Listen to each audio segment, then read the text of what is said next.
The Pistons are the basketball champions of the world.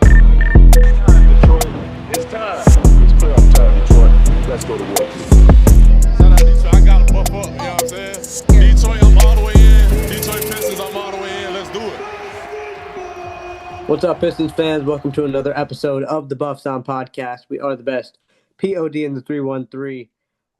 This is the podcast for the Pistons sickos out there. Shout out No Dunks for calling us out too. So if you haven't heard that, go check that out. It's on our social media pages if you don't believe me, but you should because I don't lie. We're going to talk about the Pistons season. The Pistons finally wrapping up their incredible season at 60-22. Third time winning 60 games in a season. First time since I believe 2006. We're going to go through some awards today for the team and then talk about some of our favorite moments, favorite games, performances from the season. So we're going to split the pot up into two parts. We're going to start out with awards. So Connie, you got a list of awards in front of you. If you have them, start us off with one. Yeah, I will. Real quick, I got a text this morning from a buddy Joel, Game Valley. You guys remember Joel? We ran a couple pickup games with him. He's like, I just heard you. I was just listening to No Dunks. Heard you guys shout out. That's huge. So shout out Joel. He's got a fun game, kind of an Evan Turner type. Sneaky good passer, mid-range. Easy name drop. But yeah, shout out Joel. But yeah, let's just go through the awards. We got, classic NBA awards and then, some more Piston specific stuff. But I think there's no argument. Maybe there's argument, but I mean MVP. It's Cade Cunningham, right? This guy should be in the running for MVP league-wide, but unfortunately has only played 64 games, and one of those at 20 minutes. So even though he's played over 400 minutes more than Victor Wembanyama, is not eligible to receive NBA awards. Which, I mean, we could talk MVP real quick, get on my soapbox here of how much this just like ruins a long-term kind of memory history keeping in the NBA. I think award voters, I think it's good to push players to play, but I think award voters can make their own choices and are not idiots. And if somebody played 40 games in the season, they'll be like, oh, that guy shouldn't be eligible for, or I'm not going to vote that guy for awards. But Cade Cunningham coming one game and 20 minutes short of being considered and being left out of the history books for this incredible season that he had, taking this Pistons team to 60 wins, is absolutely ridiculous. And when we look back at his career and it says fucking 12 or 13 All-NBA or whatever All-NBAs it says, it should say one more, and it will just be left out. And I think that's a real negative on the game and the way it's going to be talked about in the future. But back to Cade, I mean, what else can you say about him, man? He's Mr. Everything. He's Mr. Cool. He averaged, what did he average? He had I have it up if you need. Yeah, go just knock him out real quick. 23.9, 5.5, 9.9 assists on 46-34 splits.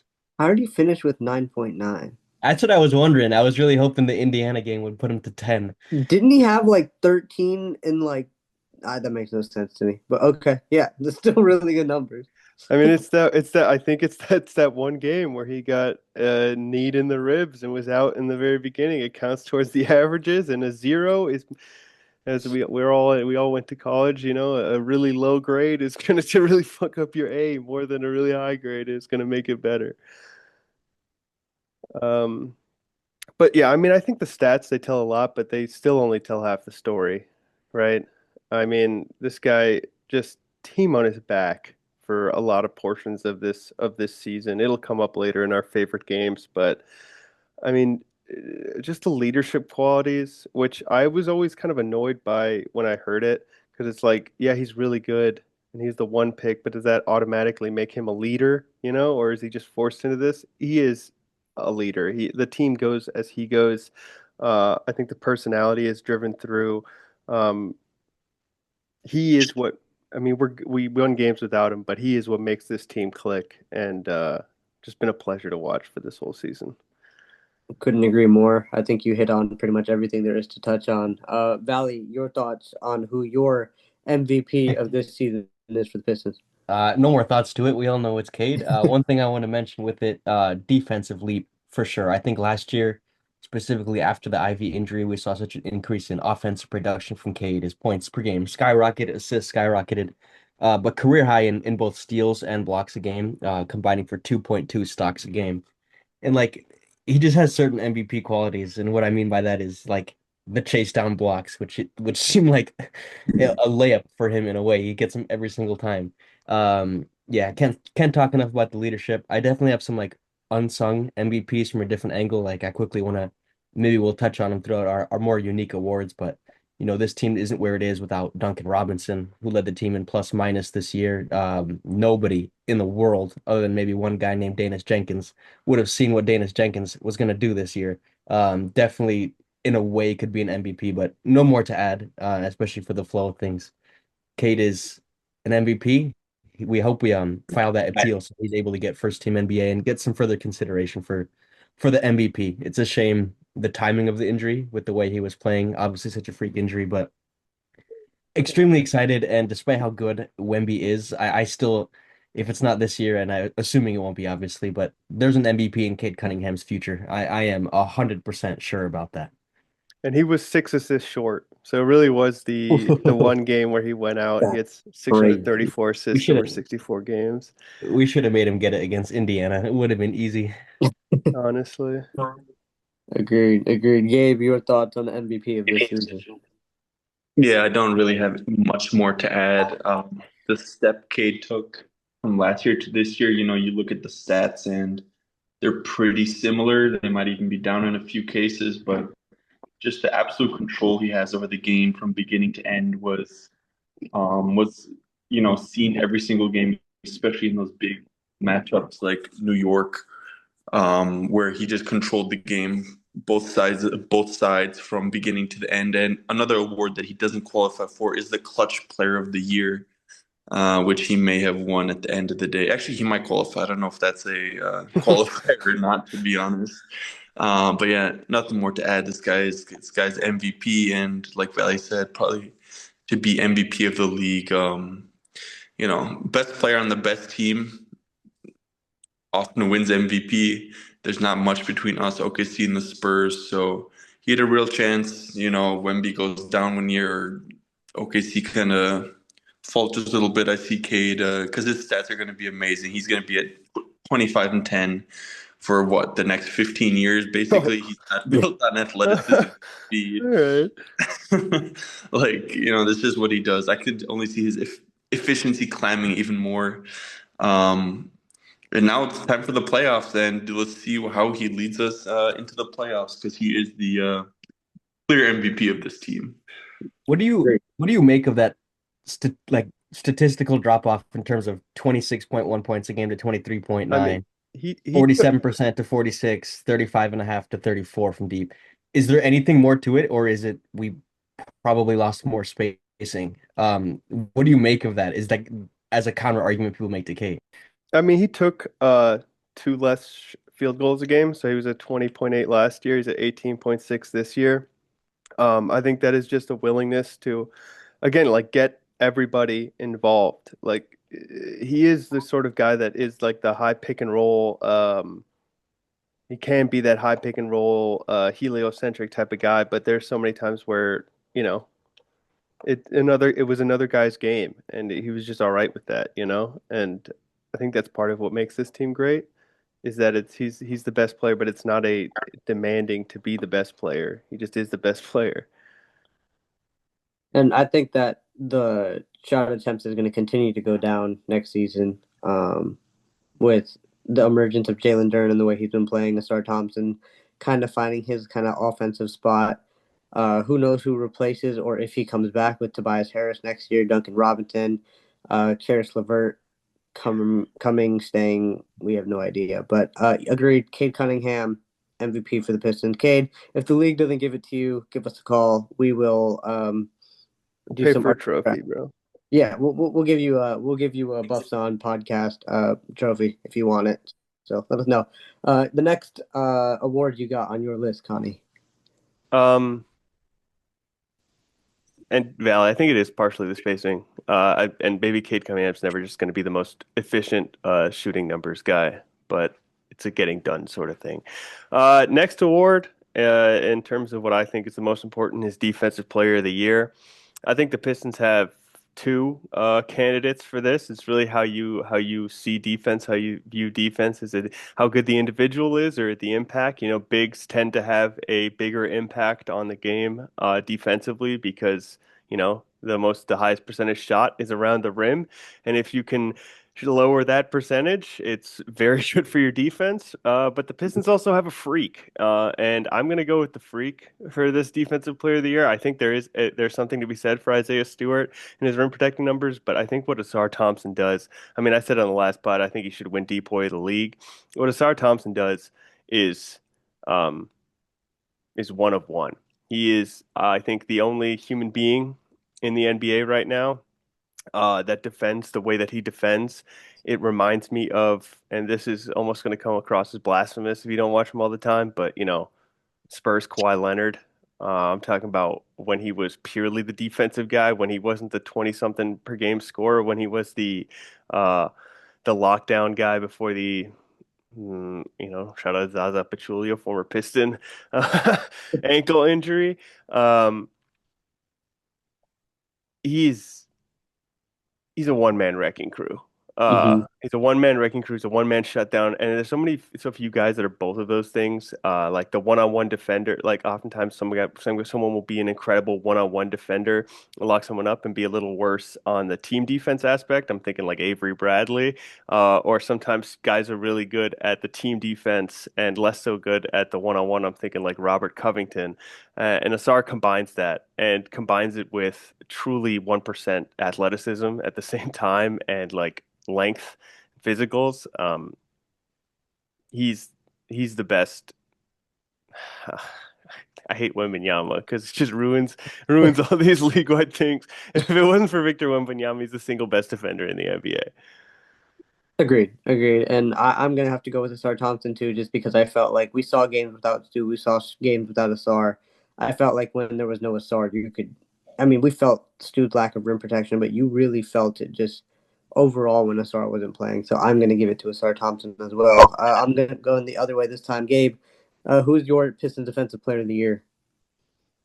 I think for the first third of the season, it was Stewart because of his impact, because of the absurd amount of shots he was blocking.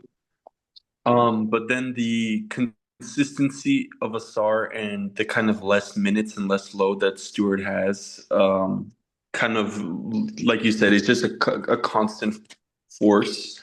So he's gonna win it for me as well. And he did play enough games, so he will be in the running for DPOY and But did he play enough games of 20 minutes? I would think so. He's usually at like 23, 25. Stewart, I'm not so sure if he can make He doesn't qualify. I thought you were talking about Stu. Oh yeah, so Stu, I would expect him to just miss out on those teams anyway, just because there's a lot of good defenders in the league. But Asar for sure has to be a first team block. I mean, you mentioned Zach Lowe last week, Connie. They're a big Chet defender guy. I can't say I watch OKC. I don't do that to myself. But apparently Chet's a good defender, so he'll take him. Wemby, Asar for me will have to be the best three in the league. So yeah, he's my deep boy as well. Val, you gonna make it unanimous? Yeah, it can't not be Asar. Takes the other team's best ball handler, best player every single game, and makes their life like living hell. I would hate to. I mean, obviously, I would hate to play against Asar Thompson, but the stuff he does is borderline not human. He almost goes into the alien category with Wemby. There's no debate as to who the defensive player of the year is. No, genuinely no further conversation about this. A 7-steal game against Golden State this year. I can see if anybody in our roster was ever to get like dare I say it, a quadruple double, I could see Asar doing it. I could see him getting double-digit steals in a game. His How value about this? is slept on. Yeah. Could I hear your Pistons Defensive Player of the Year ballot, top 5 in Top order? 5. it's gotta be a Sar, one, Stu, two. Um, Call me crazy. I want to throw Ron on that list for sure. Oh I think yeah. Ron's effort off Yeah. the bench. If he's at three, I don't know. And I alluded to it earlier, but Cade Cunningham would make that list for me. Mm-hmm. He for sure would. And then tough call. Tough call in the last one. I don't think I'd go JD at all. Does I think Kevin I'd Herter go the make the cut? guy they named the sport after. I think I'd go B-ball Paul. Mm. Kind of slept on stock machine B-ball Paul. And there's one more note I have to this on top of Asar being hands down the depoy of this team. Connie, you just said Zaza Pachulia. What a fever dream that he was a Piston. Did you guys know he played 68 games in the 18-19 season for us? Dude, he was huge. I liked Felt like it was a lot. Yeah. That's a fever dream to me. Hands down Asar and Stu is right behind him, and I think it's kind of a general pool that is relatively even in terms of a ballot list afterwards for me. Um, yeah. I mean, so I would like to just give a little more uh love to Isaiah Stewart. Yeah. Um, rim protection is the most important. Isaiah Stewart has the lowest defensive field goal percentage around the rim in the NBA, and that's an NBA with Victor Wembanyama and Chet Holmgren. It's 42.9% around the rim, which is the highest percentage you know, And he's still a few place you can percentage shoot points from. ahead of like Chet, who I Yeah. think is second. And it's not even close. Do you think a part of that is players not wanting to be hit? Like they know if Stu's not blocking it, it's a Impossible. good chance I, he's gonna just hit them. I don't know because players, especially in the earlier half of the season, like They challenge. they go for Stu. They want to be the guy that dunks on Stu, and that goes to the point of the aesthetic of Stu's blocks are insane. Like I don't think it'd be possible to put together a top 10 list of his blocks of the season because they're so amazing. Like I think it was Cody Martin, an insane one on In him the off the top Mexico of my City head. game, that one's Yep, engraved in that my was head. insane. There's just so many of them. Was it City Sissoko for Portland? Stu Sounds got him familiar. too. That one's in my head. The timing, the wrist strength always just blows my mind. Those With farm Stu, hands, man. he's 6'8", he's playing against 7'1", 7'2" guys, giving up You, substantial height in you know every what he said matchup his pretty much. favorite was from the podcast with him and Duncan Robinson? Was Oh, it he Jalen did. Johnson? It was Shaden Sharp. Mm-hmm. Oh, When Shaden Sharp tried when to he got load him, and up then he on What a got him. great mad. one. Yeah. before we move on from Deepo, I just want to mention Javante Green. Oh yeah. He's Iron like Man. the steal per minute off the bench leader. This guy, I think he's gonna have a role in the playoffs ahead of some other guys on our roster, just because I feel like he can guard 1 through 4. Yep. And Maybe we've even done it to small him. 5. Yeah, Javante Green has been amazing on defense. Really quick hands, really strong, and I think Special K. I forgot who he compared him to. Some like players in the '60s or '70s who would always jump the passing lanes. But yeah, shout out Oh, Javante. I'm gonna I call know him exactly what Iron you're referring to, but I don't remember the name. It was a crazy one. Was it Chris Ford? Is that an NBA name? Sam Jones was when somebody banked in a shot and he said, "Oh, that's like Sam Jones in the '70s." Was Oh, it it's Dennis Asar from Jenkins. Straight Dennis On? Jenkins. No, Yeah. was it a whatever. Do you guys oh man, do you guys know this? I see it on Twitter every once in a while and they put out like report cards based on the percentile where Yeah. you are in these certain stats. I forgot what the freaking site was because I wanted to pull it up for Stu, but it was all like for all the defensive metrics, it was like A. But the one thing that he was a little worse at, or not, I mean, it was A minus, was deterrence. Um, so it's like people were trying him. 'Cause it's Yeah. not like I guess he's imposing if you know who he is, but like as a 6'8" center, it's not like the most imposing. You're gonna try it, and then it gets stuffed. Star Thompson was like A+ on all of those, so I Yeah. remember seeing that earlier in the season too. So, Asar Thompson well, also 2 defensive player of the month awards. and Stu only one, so I guess math adds up. Let's keep it rolling here. What's the next award we got on our list? Next award, I guess we could go around. Let's go sixth man of the year. I think this is an interesting one. The Pistons have had a monster bench, I think, throughout the year. A lot of guys could get this. I don't want to start here. I want somebody else to. Valley can start on this one. Ooh, sixth man is super interesting. Who classifies for sixth man and who doesn't? Anybody that's not like a regular starter, let's say.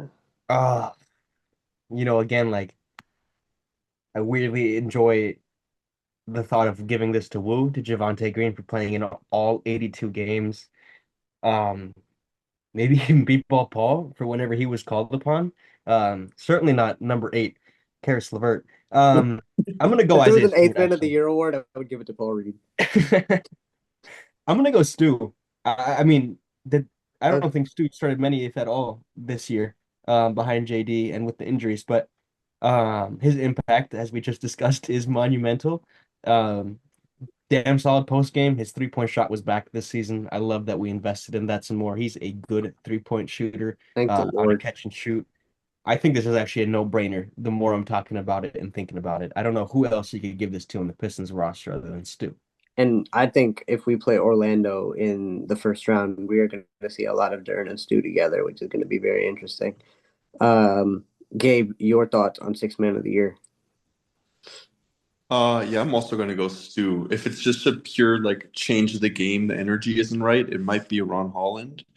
But Stu also like fills that role a little bit, and like we just glazed him on the defensive end. But his offensive end, the thing we talked about for years was him rushing inside shots. This year he is so slow. He steals, he uses his strength, he just pushes people around. And he is really smooth now around the rim. It's been really good to watch. We look for him on post ups. Uh, feels like that success rate is almost 100% if he catches the ball down there. His 3-point shot value said it's back. I don't know. I'm still a little bit iffy if it is or not. Um, He's kind of shooting them less as the season yeah, goes on, yeah, it yeah. feels But like. like it looks all right. If a team leaves him open in the playoffs, I do have confidence in him. And like this is a guy that would start on a lot of NBA teams. He started on our team, for a lot of games. It would be just fine. So yeah, for me, it's one of the it's not quite MVP level easy, but it's pretty clear cut, I think. You want to take it, Connie, or you want to finish I off? mean, yeah, I think he's incredibly impactful. Yeah.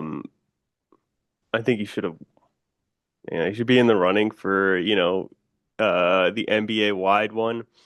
Unfortunately, Keldon Johnson's already gone on the national media and asked for it, so he's probably going to get it. And Stu's not going to do that. Um, but he's 1, 2, 3, 4, 5, 6. He's seventh best odds in the NBA to win it. That's crazy. I thought he didn't qualify. I think with the sixth man, those rules don't Different. apply. Yeah. Got it. But yeah. I want to give it to Dennis because there's just so many games this year where he stepped up big time in Cade Cunningham's absence, but that was also as a starter. So that's why I'm going to have to give it to Stu on this one. Stu off the bench most of the time, just comes in, does his thing. You know what you're getting. When he's in there, he's consistent. So I'm going to keep it unanimous, and we'll go with Stu. I wouldn't call what he does around the basket smooth, though. It's Stu? just No. it's not a No, descriptive no. term that I would say. He does like get some sneaky nice moves, some like up and under, some step throughs, but it always looks like a battering ram sort of, and the layup never comes off like it's I say there's never much English on the layup. It's more of a toss that bad boy up. Fair enough. I got something to pitch in right here. I'm looking through my old notebook and I found my award predictions for the entire NBA.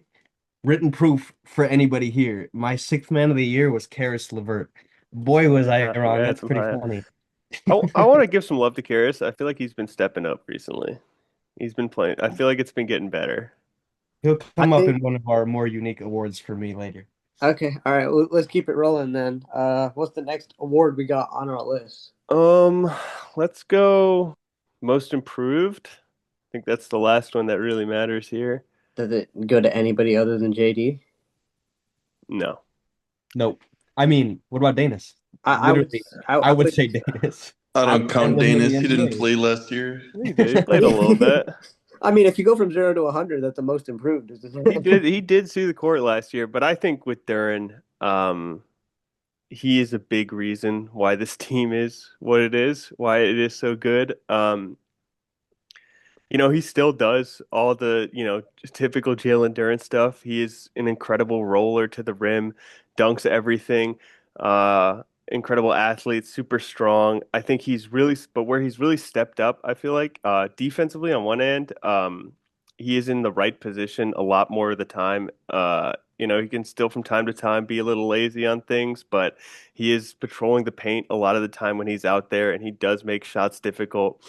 And on the offensive end, the expansion of his touch, he's often viewed just like as this power guy.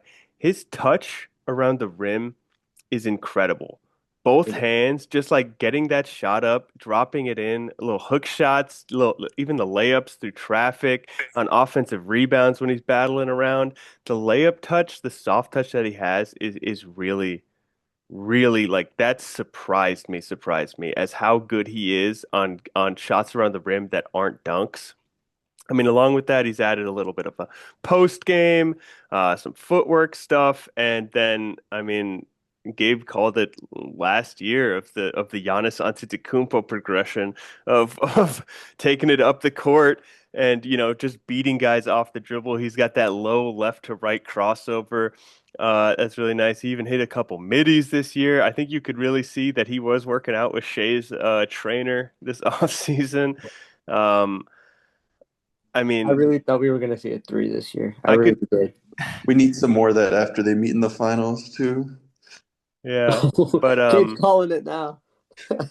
I like the progression. What I've seen from the progression here is like it wouldn't surprise me if he wins this award for us next year too. Like I can't even imagine what he's going to add to his bag as a 22-year-old that has so obviously shown a fundamental like motor planning of like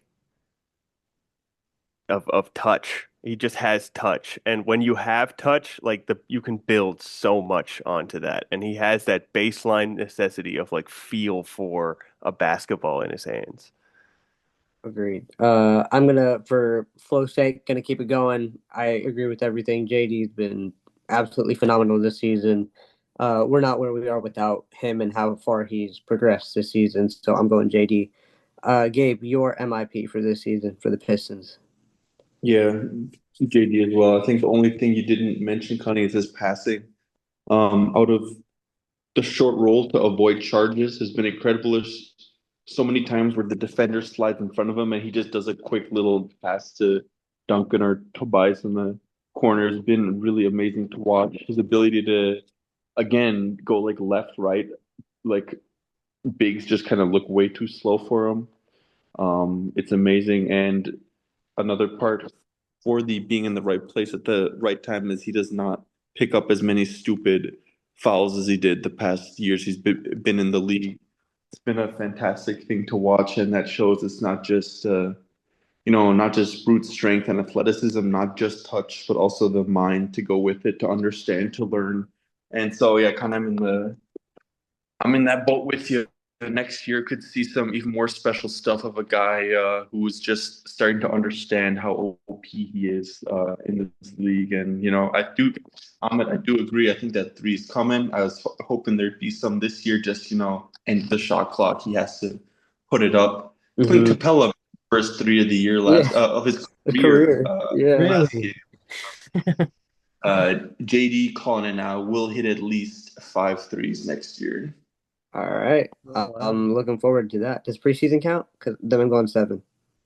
No. Preseason Valerie. counts going 17. Whoa. I like that. I like that number. No, Valerie, nothing more to add. Yeah. I guess like from a different perspective, yeah, I'm gonna go Danis for his lack of NBA minutes this year compared to the what do we call it? The Danish sanity or whatever. Jenkins We're sanity. calling it Jenkins sanity. Makes more sense. Came out of nowhere, man. That game against Washington where Kate took what 46 field goal attempts and had the most interesting stat line ever. I feel like that was the official coming out party for Danis, hitting that corner three to send it to OT. What he has done cannot be understated. He got out of his funk. He's on scouting reports now, but he cooks scouting reports now. The way he's in control, using his speed, great clutch time player, as majority of the Piston players seem to be. And most importantly, overall, he's a freaking dog, man. He's Yeah. insane. I love that kind of underbite face he has to him especially when he's mean mugging. Danis Jenkins fits the motto of Detroit, and I think we can reflect on it now and say the contract he's on is probably a bargain on the 2 year 5 million or roughly so he's on. Yep. Um, Extremely happy for Danis Jenkins. He deserves it. I've had this thought in my mind when we were at a 14 win season. I kid you not, I like zoomed in and took a photo, or it was the year after, of someone with a City Edition Danis Jenkins jersey, and I was just in disbelief. I'm like, who's owning this thing? And I bet that guy's just the happiest person in the world, man. And salute to him for sticking through with it. For real, for real. Yeah, Jenkins, incredible season. 30 burger against the Lakers, career high, hitting a clutch shot to help us take down the Lakers without Cade. Great season for 15 Dennis assist Jenkins. game. Which game? 15 assist game in there as well this Yeah, season. yeah, he did. He did. He's had a couple of 10 plus assist games this year too. Double doubles a few times. So shout out Dennis Jenkins. He's been absolutely incredible this season. We'll keep trucking along here. What's the next award we got? We got through the basics. There's just real quick though. I think you guys said someone said Cade Cunningham has MVPs in his future. I think Jalen Duren has, if not MVPs, like top three MVP finishes in his future. If he finishes Yeah, top three in I MVP agree. next year, he's winning back to back MIPs. I don't think there's a question about it. All right. I mean, last real award is Rookie of the Year. Pistons played no rookies this year. I count Dennis Jenkins. I got Dennis Jenkins. He played 7 games last year. Chaz Lanier. Chaz Lanier, Tolu Smith. Oh, actually, Chaz or Tolu? Pistons Rookie of the Year. Tolu. I'll go Chaz. I'll go Chaz. Really? All right, fine. I'm the odd man out here. Fine, I'll go Tolu. Is there anyone who debuted? Isaac Jones, Not a rookie. not a rookie, but Wendell Moore, not a rookie. He's Bobby got that Portis. lunch lady walk. Ooh, Isaac Jones. Yeah. That's the funniest thing I've heard all day. I might go Tolu. I don't know. He had, I think, more impact on the season. I feel like you feel Tolu's presence Both when he's of in them there. were so. Sometimes I feel like Chaz checks out sometimes, and I'm like, oh, I didn't even realize Chaz checked in. It's not a knock against Chaz. He just sometimes doesn't get shots. Yeah, I always am so anticipated for him to hit them. He had one game, I can't remember what game it was. He randomly played at the start of the fourth quarter in a competitive close game. Yeah, And he went and he hit 3 for two. 3, and I'm pretty sure 2 for 2 from deep. And I was yearning for Chaz Lanier ever since. But every time he played, he didn't hit his shots. But I'm hopeful he can maybe have a spot on the roster next season and maybe introduced in some minutes every now and then. I don't know, man. It depends we'll who we see. draft at 21. If we draft someone at 21 that's got a huge upside, I don't know where Chaz's minutes come from unless they're on the Motor City Cruise. Got some more names once we do our draft pod. Starting to do a little bit more research. Stay tuned into that, ladies and gentlemen. Keep it rolling. What's the next award we got? Last award, Pistons Dog of the Year. I haven't given anything to Dennis, so I'm giving this one to Dennis. This is one of those where you can't go wrong. No, you can't. You can't go wrong. This is I'm hoping I took Dennis so that you guys could take 3 other guys. I'm going B-ball Paul Reed. Okay. I like that one. That was my one of my Demon.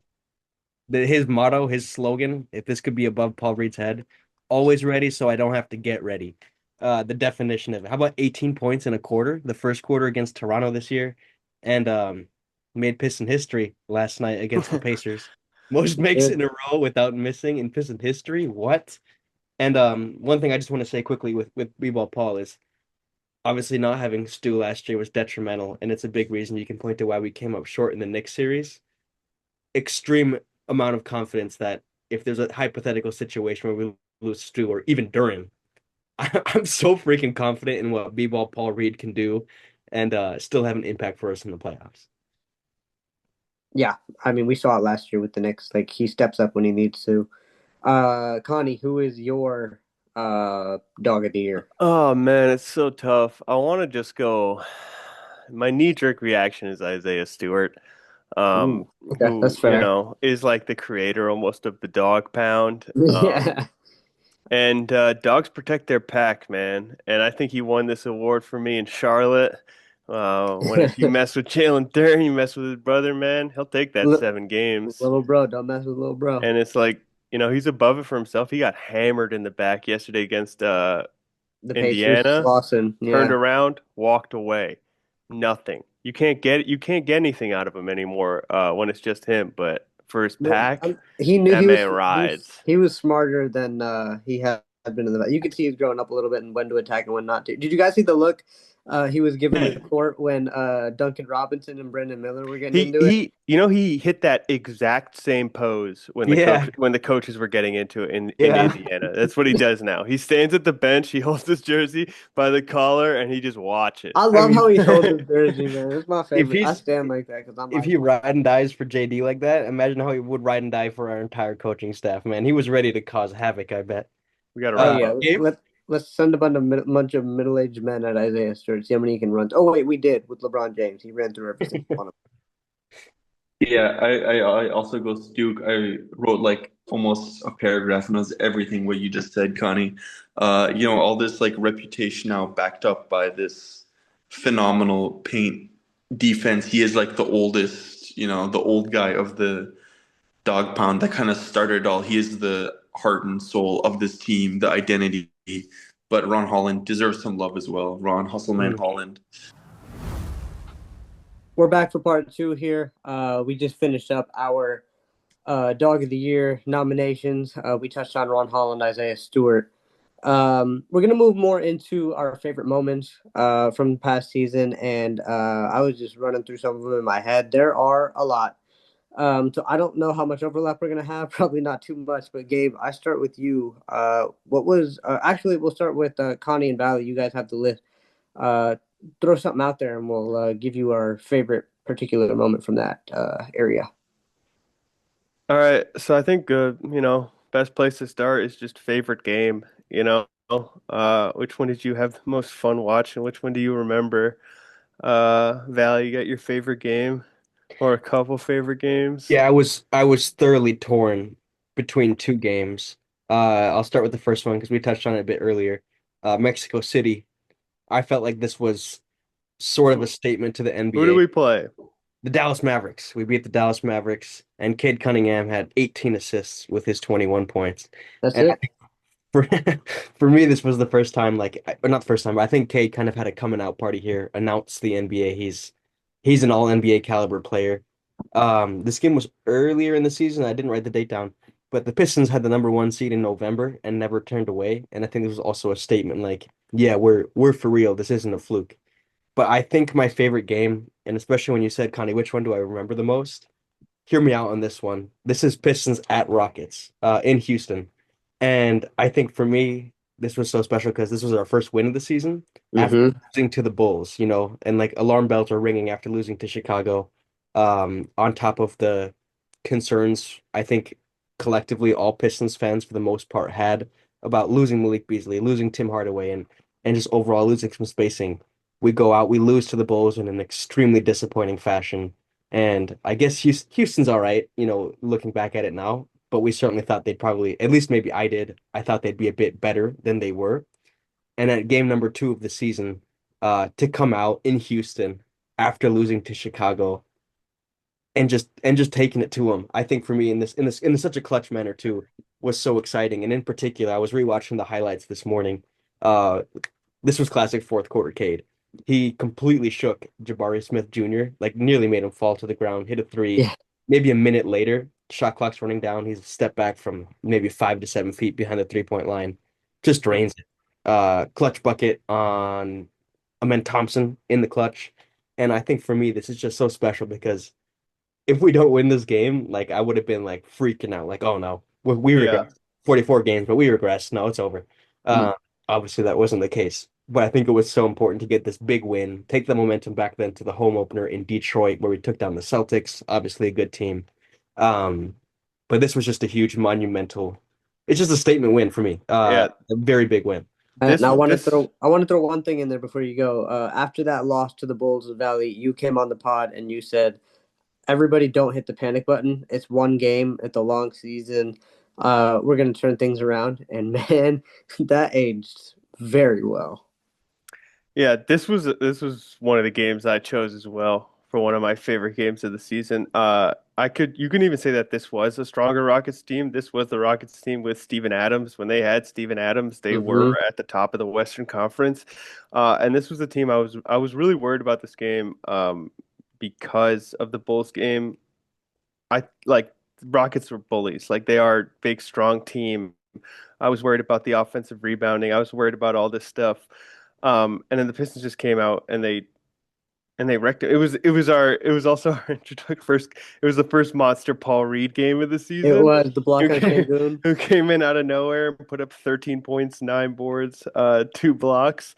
That's Hit ridiculous because he only played because Stu fouled out, which means Stu had to play all the minutes to get. Oh, never mind. Duran got ejected that game too, didn't he? He fouled out. Durant got ejected. Oh, was that Durant the Amen slammed a Durant man in It the stuff? was face. it was it was two techs with a man, one with the push and one with the rolling down the hoop. He kind of laid him out. Uh, Paul Reed comes in, and that like it was just a real encapsulation of what this team is, and like it's just next man up. We even saw some Chaz Lanier minutes here early in the season.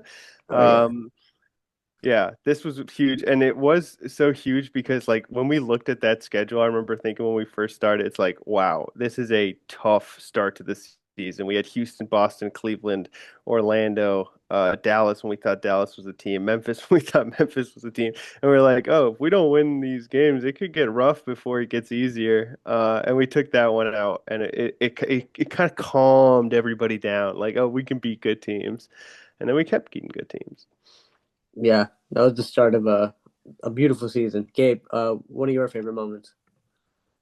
I also had that game came to mind, Mhm. first of all, because of how sad I was after the Bulls game. We all came talking like, "Oh yeah, we're gonna just start off high, and then we lose." Yeah, and then we lose to the Bulls.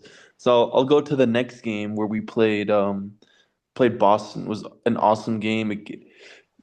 Boston hadn't won up to that point, but like it's still Boston. Um, and it was just you can immediately tell like when the team is good or not, and you could tell that Boston was good. I believe this was a national media game, or maybe I just heard Brian Scalabrine on the call. Um, Asar Thompson had an awesome game. This game, Asar was everywhere. Let me look at the stats. He 21 and 12. Okay, I didn't even remember him being that good. That's crazy. Might Yeah. be the most That's points he scored crazy. all season. Um, this was just an awesome game. If it felt like every time we played Boston, we played an awesome game, win or lose. Yeah, The game we played kind of late in the season also comes to mind against them, and then of course, the Cade game at MSG. I think that was the game I was most happy afterwards, just because I knew we have a superstar. So those are probably the big three for me. Um, yeah, those are a big three. I like that. I just want to note this before I forget. I remember the Bulls game in particular because I went to it, and I remember for no reason, swear to God, no reason, Bulls fans started talking trash to me while we were walking back to the car. Like, and I ignored them for the most part, and all right, like enjoy your 15th pick or something, assuming they'd be in the play-in tournament. And man, it just worked out great. And I hope those guys talking trash, we can Speaking of the reflect on that. Bulls, Lachlan Ulbrich had a triple double last night. What? Love I that. I can't love believe that that. I gotta guy. watch those highlights. That's my guy. Awesome. Couple that stand out to me.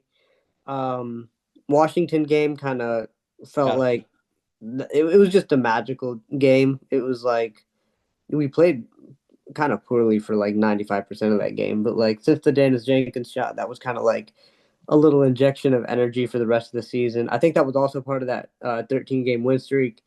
Um, A lot of the ones in my head are Dennis Jenkins. The Laker game, Yeah. Dennis Jenkins career high 30 points. That one sticks in my head. But I think you asked one that got me most excited. I would have to say that was that Cavs game that went to overtime. I did not think we stood a chance to win that game. And Oh, then the foul bait on yeah, yeah, half quarter. Yeah. yeah. And then Dennis Jenkins steps to the line, his three big free throws.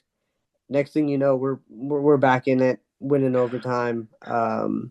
That one, I literally my heart was pounding for that one. Like I haven't been that excited watching a Piston game in a long time, so that one kind of sticks in my head too. I think you said any game against the Celtics was fun. Um, Beating the Knicks, that first win against the Knicks, I don't think I've ever been so happy. That was extremely satisfying just to know that, like, yeah, you guys got us in the playoffs last year with a little bit of help from both ourselves shooting ourselves in the foot and the referees. Um, but that was felt good. And the last one I'll touch on is that at the finish in Atlanta where Cade basically schooled the entire Atlanta team and reverse Glasser from underneath, and we got the dub. So yeah, those are the few that jump out to me at this moment. I could probably go on and on and on about it, but those are the ones that I'm thinking about right now. Yeah, I Yeah, I have. got. Go ahead. Go You got ahead. more? My next one was the Charlotte game. Nice. That was They let out all the suspensions. I love this game in all sorts of ways. One, it was an awesome game. The two teams were really going at it, trying hard. I always like playing Charlotte because it's this sort of clash of styles, where they get up a ton of three-pointers, don't play much defense, and we do the exact opposite. But they all play like super hard as well. And obviously, that was this description of what the Pistons do is Isaiah Stewart coming off the bench and defending Jalen Duren when he got hit by Miles Bridges, eating that suspension, but then coming out right afterwards and it's in Charlotte. The crowd is raucous at that point. They really want that win. The Charlotte fans, I think, do not like the Pistons. That's probably because of Think. that. you But think? um, but they're up. They're so ready for that to like galvanize. Like you can see so much energy behind their team, and then the Pistons just coming back out there and just like shut shit down with Paul Reed coming out there. That was an awesome Paul Reed game. Comes out, gets like 11 points after both of our centers get ejected, and they just keep taking care of business. And I have such clear memories of the Charlotte. I was watching. I illegally stream all of these things, and so I can't decide which announcers I listen to. So it was the Charlotte announcers for this one, and then just getting like morally destroyed by everything Paul Reed did. They're like, "Oh, Paul Reed's out here," and they're like, he hits a corner three, and they're like, "Oh." And he gets a couple, and he got a couple huge steals that game too to close it out. And each one, it was like, what's his name? Eric Collins, the Hornets announcer, Yeah, awesome announcer. Every time, everything he did was like he was getting stabbed in the gut every time Paul Reed did something. He made the most like heinous noises, but it was so awesome. Uh, yeah, just a really sick game. that was a fun game. Any others you guys can think of off the top of your head? I got Um, more. I just got to know. I think you touched on it. The January 5th win against the Knicks. That was a 31-point win. Mm-hmm. Um, Pistons at Lakers in LA. We blew them out by 22. That Was was that a good the one Dennis too. Jenkins game, or was That that was a did Dennis we do that at Jenkins home? game. Okay, that was like the definition of a Detroit win to me. Teams that aren't ready for our energy and our and our physicality get blown out of the water. The one in LA, right? Yeah, the one in LA and the Lakers can't hang with us. They're kind of like the Knicks. They just can't physically and energetically hang with us. Cade And dropped Jake LaRavia that game. I won't forget that. that's also true. I think those two games for me, I mean, we could go on and on. I think there were maybe 30 times I texted in Buffs on chat. This might be our best win of the season. So couldn't tell you which one is which. I, I love the I think Indy it was win last 60 night. times, Ali. 60 times. So it's really difficult, but kind of I'm interested to see what else you got. Uh, Anybody else have one? Another one they want to shout out? I guess the at Toronto where Paul Reed did score 18 points in the first quarter. We Yeah, shorthanded, just an electric win. I love anytime we get to see Paul Reed and Greg Kelser gets to say, I love Paul I Reed. love Paul Reed. Yeah. The win against, I think it was the Bulls back in November. Um, it was like we were extremely shorthanded, and we were like, man, this is going to be a rough watch. And then the squad just like Detroit basketballed up, and That whole like stretch of maybe like a month, yeah, just so depleted. We had like 8 guys suiting up for a game. That was maybe the most fun part of the season for me. it kind of was. Yeah, like I was at the game, and I was like, man, it's. I took a bunch of my family members to that game, and I was like, man, it's so sad. Like half these people don't know basketball anyway, and I'm taking them to see Cade. Cade's not playing. Duran's not playing. This is so sad. And then it was one of the most exciting games I've ever been to. So yeah, that one sticks out in my head too. Yeah, just the last one I got is it wasn't a good game. It was an incredibly ugly game. It was at Portland. Hmm. Kind of like midway through the season. It was one of the ones that I got to watch when I was back home. So at a friend's house, everybody there. And Pistons got up to like a really huge lead, and we thought we were cruising. And then Portland just keeps coming back, keeps coming back. And then the fourth quarter offense, like the down the stretch offense, Cade Cunningham was out there, but the fourth quarter offense was nothing but Tobias Harris post ups, not low post ups, but like mid range post ups where every single time he would just shoot a fadeaway. And he was, and in my mind, in my memory, he was balling. I'm looking at the stats now. He was 1 for 6 in that fourth quarter, shooting nothing but fadeaways. But he hit one. And what really sticks out to me is like the end of that game. The Pistons had 22 offensive rebounds in that game, and in the end of that game, it was pretty much a Tobias Harris. He posted up, faded away, missed. Jalen Duren gets the rebound, misses. Tobias Harris crashes again and gets fouled, 2 for 2 from the free throw line. Goes back to them. They don't score. We stop them. We go right back to it. Tobias Harris goes in. Another fadeaway, and I think each of these fadeaways like draw the defense a little bit. Jalen Duren gets the rebound, puts it back in. And then we stop them again, come back down, exact same possession. On one wing, Tobias Harris goes for the fadeaway. He draws the Donovan Clingan contest. Asar Thompson comes in from the weak side corner and just slams it in with the putback dunk, and then the game was over. And I just have this memory of just going and just feed Tobias, man. Tobias is the man. Did we And did we watch that at Mike's? we did watch that at Yeah. Mike's. Yeah, that's why I remember it, man. Everybody there, we were eating good. We were doing some other stuff. Yeah, that's just a personal favorite of mine, even though it was an incredibly ugly win against a team we were better than.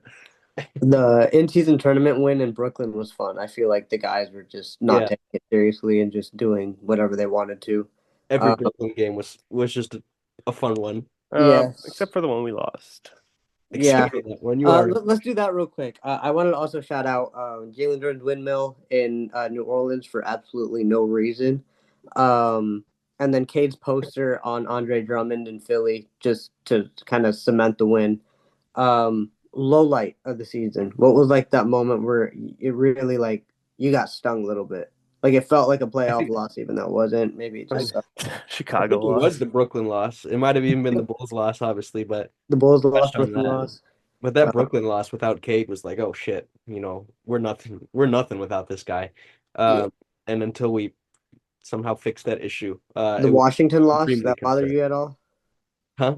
The Washington loss, that bother anybody? Not anymore. Not at the time, did it bother you? Yeah. Every loss But, bothered me astronomically. for me, some lowlights. After that huge win streak we went on, we dropped 2 to Boston and Orlando. I didn't love that. The second Cade missed the free throw. That's the one I was gonna get to. It's just like my heart sank a little bit on that one. Oh yeah, that was. Oh, we had our dad in our ear too. Our dad is such a hater, man. And every time he watches the business, he was like, "Why didn't you just make that shot? Why didn't you just make that free throw?" Like he missed That's that. my I thought he uncle. was. That's literally my 38 uncle. I thought he was good, and I was like, "Oh my That's god." literally my uncle. We also dropped 2 straight, Utah and the Clippers, and that I felt like was a lot of time. Like the national media was like, this is more what the Pistons are. Are they that good? Coming back down to earth. That late December West Coast trips was that pissed terrible. me off. And Yeah. then I've got a low light. we dropped 4 in a row The Brooklyn loss was part of that. That was a sad moment. That was sad. Where I I thought think for me, it was the first Spurs game where we genuinely just lost Oh. to a great team, and I was like, "Are we really like that? Are we at their level?" And then our confidence, like you just mentioned, kind of we lost those four straight, like right quick after that.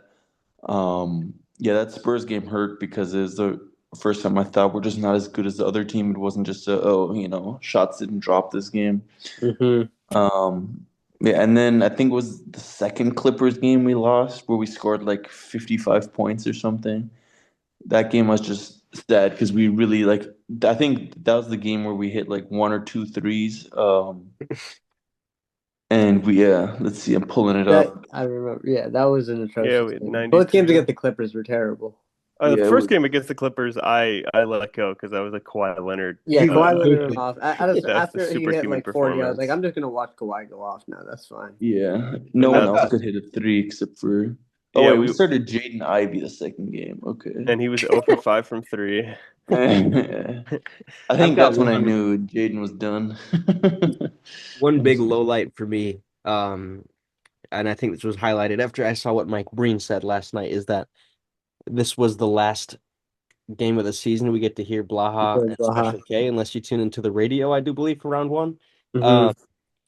Big disappointment. And Mike Breen was saying that it's such a disservice to the fans, and he understands that the networks pay substantial amount of money for the streaming rights, but to not have the opportunity, I think, for your local fans to hear the same guy that's been commentating for longer than any of us have been alive and then some, I think is just a really disservice, a really big disservice to the fans. And it's kind of a disservice to Blaha and Special K as well. I feel like for how long they've been doing it. I mean, our intro to this very podcast includes George Blaha saying, "And Detroit is the city of champions again." Um, and theoretically, we're not going to be able to hear that on the broadcast. So I think for me, that's just a big miss from the NBA. I don't think Adam Silver gives a damn about the true fan of the NBA, and I think overall that's just a damn shame. It is. It is. I know we're probably running really short on time, but is there anything else you guys want to do? Shout on a guy that you haven't been able to yet? I think we're good on time. Oh, are we? All right, keep it going then. Do we have any other special moments from the season? Yeah, there's it might go along with favorite game, but did you guys have a favorite like individual performance? One guy doing his thing. The SR7 Steel performance was I have insane. 5 in my notes. Included in that is a SAR 7 steals, is Cade 21, 6, and 18 versus Mexico City. Mm-hmm. It's Danis's 15 assists against the Bulls. Mm-hmm. I had trouble including this because it was against Washington, but JD went 36 and 11 on 13 for 17 shooting. And lastly, a guy that I don't think we've talked enough about is Duncan Robinson. He dropped 23 on 7 for 10 shooting. His value to come in and provide a similar but different kind of threat that Malik Beasley brought has just been astronomical. Duncan Robinson has the highest cumulative plus minus on the Detroit Pistons this season, more than Cade. And I think that's one of those times the plus minus I think is very applicable, and it's not like a misleading stat or anything. Of those, it's difficult. I touched on it earlier, so I go Cade, but there's so many guys to give love to. But Cade's 18 assists against Mexico City. Haven't seen a near 2020 game since Brandon Jennings. That was an electric game, full control, and it was just such a joy to watch. So that's it for me, I think. Kate in the Garden was Yeah. huge for me as well. Um, Yeah, I obviously. mean, That's just the the biggest way one. he played that game too was so cool. When he cooked, who was it? Jeremy Sohan. Jeremy Sohan, yeah, with the little shimmy three was sick. Then the Couple shuttle other back. ones I got. That was crazy. Yeah, the Chicago rematch. The second time we played Chicago, and everyone's like, "Okay, now we're clearly better. Let's get this game in." And then Paul Reed comes out and puts up 28 and 13 on Vucevic. That's one of my favorite performances. Is just Paul Reed absolute dominance in that game. I mean, and then him also in New York, the game where he completely sunned Cat. Had 18 and 7 with 3 blocks at New York. That was also in the Garden. That went along with Cade. Was that the sick. game we started Paul Reed and JD at the same time? I can tell you in half a second. No, I don't think we had JD that game. Oh, it was something like that. I No, just yeah, remember, that yeah, was Paul Reed alone at the center. No it JD. was. And then they put Tobias or someone on Mitchell Robinson. I was like, what are we doing? But yeah, Yeah, yeah, yeah. another one of those games. No JD, no Isaiah Stewart, and just Paul Reed center domination, man. We even got some Tolu Smith in that game. Oh, we 18, loved we got 18 minutes of Tolu Smith that game. a lot of Tolu. That one was sick. Let's see. I mentioned it earlier, the Dennis Jenkins 30 burger against the Lakers. That one still sticks out to me in my head. That was kind of like, this is my Yeah, game. I'm still Uh, in disbelief Asar had 21 and 12. that Yeah. was one of mine as well. 21 and 12 in Boston. That was cool. The Jenkins coming out game in Washington. Yeah, Um, that's my game right there. Down but 5 with 3 seconds left, and we end up winning the game because of two threes by Dennis Jenkins. Jenkins. Just crazy, just crazy. um, Um, there was a game. It was also a Danish game where he hit the half quarter Mm. against that. But for that game, I had Jalen Duren. Just I think I remember Valley saying in the chat, ragdolling Jared Allen. He had I think 33 that game. Yeah. And he was just he was just manhandling the two bigs, which I love to see for the playoff future. Of that's how you beat Cleveland is just by mashing them, and that really stood out to me. That one was Also, great. the game where we had everybody out and we lost to, was it Atlanta in OT, where Yeah, Javante The Green had a yeah, recently, massive where game? JD missed the bunny at the buzzer. oh yeah, Yeah. that was a great game. That was a great game. Um, yeah, that was a huge JD game too, right? Uh-huh. Yeah, he had freaking 26 and 14. What a monster, bro. Big Tobias game. Um, Speaking of, could I go into my favorite like random stat of the season? Oh, yeah, yeah, shoot. let's do that. It's JD averaging 22, 11, and 3 on 65% shooting without Cade on the court. Proving, is he just a Cade merchant? Is this team gonna fall apart without the alley oops that he gets? But he even stepped up to show that he is more than just the Duncan guy, and he really showed, the whole arsenal that we talked about earlier. So him proving that he's a legit number two option and can be a number one against, it wasn't always the best competition, but it also wasn't the worst at all times. So that was for me all the proof I needed that we're gonna be just fine in the playoffs if they really take away Cade, and that means it's gonna be JD one-on-one, which means probably gonna score. Yeah, for the most part, yeah. I mean, there's a lot of exciting things that could happen this playoff. Anybody else have a nice random stat that stood out to them?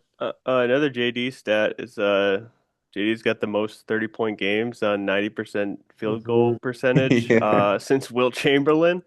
I thought that Nice. was a pretty neat one. He's got the most 30, 10 on 90% games ever for a guy under 22 or younger. Um, it's a bunch of great JD stats. Um, all right, what about biggest surprise? What what was your biggest surprise this year? I have one. For me, it's Woo. It's Javante Green. I Yeah. remember when he got signed, I was like, okay, yeah, he's a dog. I remember Mike hating on him in our ears, like, what is this pickup? Just a guy. Well, I was fully convinced. Like, I was telling him, it's cool. He's going to be an end of the bench guy. He's going to come in when, players are injured. It doesn't really matter, but he could provide energy.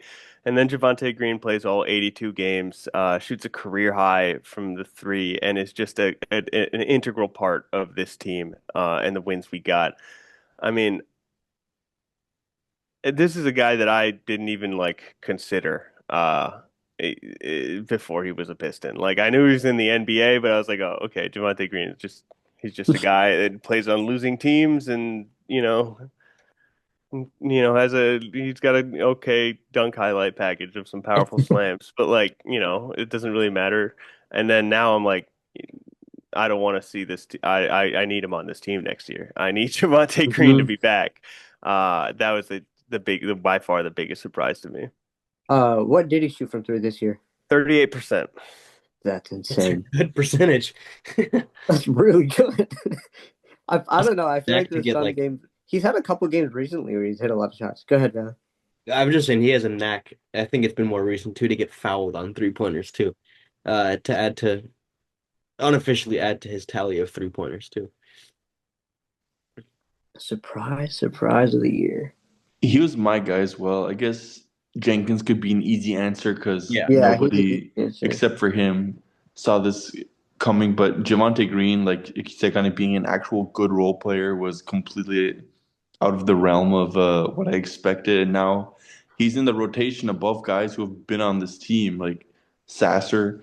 Hopefully, in the playoffs, I would assume he's ahead of Ron as well. If Ron is, kind of not there mentally in a tough playoff series, maybe Garrison Herder as well, just because you can trust the guy, like you said, to hit threes and play amazing defense. But little love here for Kevin Herter as well. Mm. Hmm. Past years he's been kind of trash because he's been on terrible teams. Just shows that we've mentioned JB, but for JB to empower all these guys and to really get the best out of each one, you get a lot of surprises when players play how they are capable of playing. I think a surprise too is the way he started his tenure here too. He started the way he'd been playing the last couple of seasons, and his improvement has almost been exponential. I'm gonna quickly jump in because I've got a negative one, and we've been so happy and positive. My biggest surprise of the season, as capped by my prediction of Karis LeVert being the sixth man of the year of the entire NBA, is the lack of effective performance of Karis LeVert. Came into this season, I thought he'd just be like a perfect guy to throw in there. He's not a Malik Beasley, he's not a Tim Hardaway, but like JB has described, he has a certain like herky jerky effectiveness to him. And he is JB's guy. And so I always hoped and I thought he would pick it up. I know he had some injuries. I thought he was shaking off, but I think this is really capped off. We saw that Duncan Robinson accumulatively led the league, or I said led the team in plus minus. Karis LeVert, aside from Isaac Jones, his minutes against Indiana, who was a minus 13, Karis LeVert was bottom of the entire team with a -7 on the entire season. On a 60-win team, he was a -7. And I think overall, I think I had such larger expectations for Karis, and I think it's difficult to underestimate how disappointing he was. I still like weirdly see the vision in moments of him and Yeah. Danis operating as two ball handlers, and we have Asar and Cade operating as our two ball handlers in the starting lineup. I weirdly still see the vision, but at the same time, I very much don't. And I'm going to be pissed so many times in the playoffs, and I'm just going to try to withhold from texting you guys that I'm pissed that Karis LeVert's playing over 20 minutes in the playoffs. But it's And gonna I want to rack up a total for every text you send. So please send it every time. I want a total at the end of it. because it's gonna happen. But 7.4 points and 2.7 assists on 41.7 from the floor, I would consider pretty disappointing. I'm trying to find his 3-point percentage, but my laptop is being really 33. slow. There you go. Not very good, huh? And I know we've been really positive, but sorry, I had to be a little bit negative for a moment. 33 is actually higher than what it felt like he made. Yeah, actually. Because Cade shot 34. So if Karis shot 33, it's actually not that bad. I guess I was I want kind to of give a little love to Karis real quick. Okay, do it, do it. I've, throughout the year have not been a big Karis supporter, Mhm. um, but I feel recently it it's looking a little better, I feel like. It's more, I think, in the flow of the game. And what I think has stepped up recently, at least in my eyes, you guys, I have no stats to back this up, but defensively, I feel he has stepped up. There's been a couple times where he'll get steals, and he has been very willing to, what I like is guys going after the ball, and he's been willing to, get on the floor, dive after loose balls, secure stuff. And I think that shows that it's he is in his career a bucket getter. but that he is doing the stuff that is Pistons basketball, and he is trying hard, and I think he's a better defender than he has been most of the season. That's kind of coming through now. So I like he's not top of the list for me in the Pistons, but he's gained in my favor a little bit, and I do expect there to be a Karis LeVert quarter or a Karis LeVert half Oh, in one you of these didn't even one go of these. game. I was No, about to not say. not game because he's not going to get that many shots, but a quarter or a half that's like, oh, Karis really had a real impact that time, and that could lead to some playoff success. So if you're feeling more optimistic about this, Connie, what's your expectation for him in the playoffs? Playing every game, not playing every game, handful of minutes, 20 minutes? What do you I expect? think I think he's going to play every game. I don't really see any reason not he wouldn't. I mean, like you said, JB loves him. I think he's going to be out there. But like not huge minutes and maybe a little tighter leash around him if things aren't going right. But Save it for the playoff pod. okay, yeah. Should we yeah, we're wrapping Any up. closing remarks? Amit, you had some real quick. No, not really. I was just going to talk about how I expected Ron to shoot better than he did this season. What do you that's really mean? it. I was expecting more of a Karis LeVert type season from Ron Holland, not more of a whatever he did. Sar Thompson. Yeah, okay. I think I'm still overall like happy with the season he had though. Oh, I'm not angry for at it. sure. I'm just saying I expected it to be not even Karis LeVert. I was expecting like 30 to 32%, not like You're 20. not invigorated with that hope now after seeing him shoot what? Oh, What did he finish? I'm gonna ride the high. I'm just saying overall in the season, I was expecting 30%, not 20. We Yeah. got 2 minutes. Should we allude to the pre-playoff pod we're gonna drop before game one on Sunday at 6:30 p.m. Eastern? Oh, all right. We got a date and time, ladies and gentlemen. Set your calendar, set your reminder, set your YouTube notifications. It is coming out. Let's go around the horn real quick. Who are the Pistons going to be playing on Sunday? The 19th, 20th, 19th. One of the two. 19. I think it's going to be the Miami Heat. Ooh, I like Question: that take. Are we playing the winner of the 7-8? No, so No. that becomes That would be the seventh 7th seed. We play the Oh, winner of the loser 7-8, winner of 9-10. I did the same thing. I thought it was that way. I had to rethink. I think Orlando.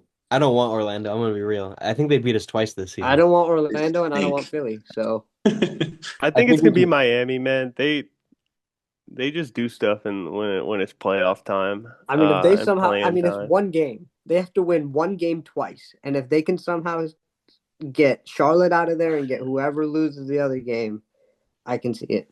And I they've think been in they'll the play-in crush tournament a lot, and they've always made it out of the play-in tournament. I don't think Clue where- Charlotte's making it out of there. I think when it comes to the playoff intensity, and especially with Eric Spoelstra, and they're just so bad at defense, Charlotte. I think Miami is gonna pick them apart. I could see Miami, and I could see us winning in 5 Showing against the Heat, I Miami. would say. We'll Yeah. sweep Miami.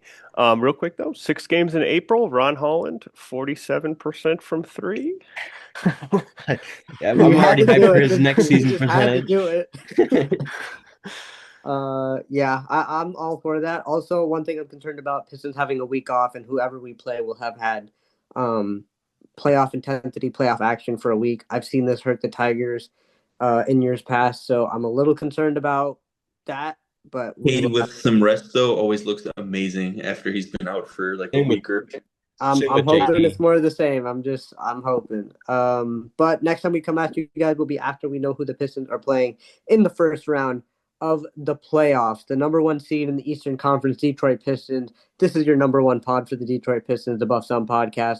Throw the Buffs on, Detroit. Playoffs around the corner. We're excited. I hope you guys are too, and we can't wait to have you guys along.